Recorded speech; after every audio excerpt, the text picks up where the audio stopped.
students' rights and discipline. About 2 weeks or so, I belong to a BOM of a school, and so we had a meeting with the head of public service. And part of the commitments that the Minister of Education made were that there would be deployment to schools of guiding and counseling teachers. I don't know whether you are aware about that and how far that has gone on, but you could also make some additions to the question.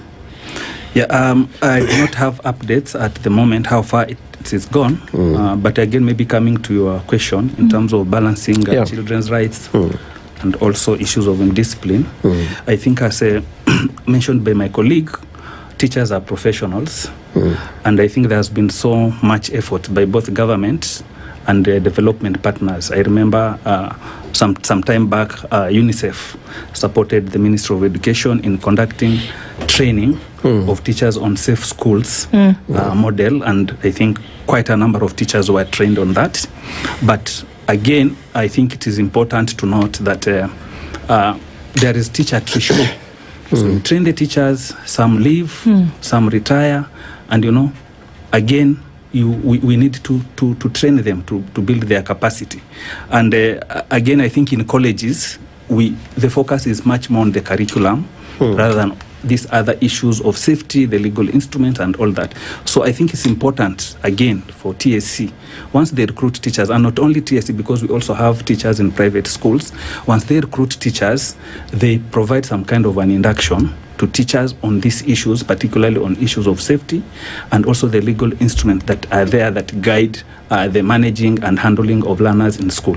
It's actually ironical when we talk of teachers physically harming their learners. We are supposed to be empathetic, and that is part of the CBC. It teaches about empathy. So if you are not empathetic, then what are these children learning from their teachers? Because if the teacher is violent, then how do you expect the learner to become empathetic in your delivery of the curriculum? So I think there's a gap in terms of capacity building of the teachers. Fine, they are trained in college, but back into the classroom, back into the schools, they need capacity building, they need that capacity support so that then they are able to understand the limits of which they are supposed to do. For the case of this learner who had a POP, that is a temporary disability. And there is a way in which learners with disability are supported in schools. So probably I think that teacher did not have the skill or the understanding of how to manage this particular learner, because he has a POP. There are some who do not have POPs. They do not even have their arms. Yes. And they are learners in class. How do we support them? There are skills in which teachers are taught and they are able to support these learners, because we are talking about inclusive education, where we have all learners in school and we are able to support all of them so that they are able to learn. So I think, again, we go back to the issue of capacity building and supporting teachers by both the government and the development partners.